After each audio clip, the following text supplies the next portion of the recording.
හරි නම. එතකොට දුටුගැමුණු රජතුමා තමයි රුවන්වැලි මහා සෑය හැදුවේ. නේද?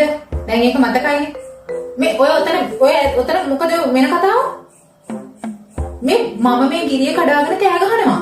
ඔයගොල්ලෝ ඔතන කතා කරගෙන ඉන්නවා. මොකද්ද මේකේ තේරුම? ඔයගොල්ලෝ මගෙන් පරි ගන්නවද ළමයි? ඇයි මේ හැමදාම මම පන්තියට ආවට පස්සේ කෑ ගහන්නේ? ඇත්තටම ළමයි මට හම්බුනේ ජරාම පන්තියේ ළමයි මේක. ඇත්තමයි. මම මේ පුළුවන්කමකට නෙමෙයි ළමයි මං අද ආවේ ඕගොල්ලෝගේ සිලබස් එක කවර් කරන්න ඕන නිසා.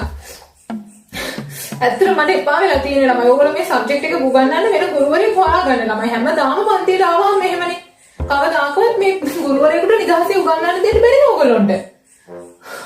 ඕගොල්ලෝ නිකන් මගෙන් පරි ගන්නවා වගේ ළමයි.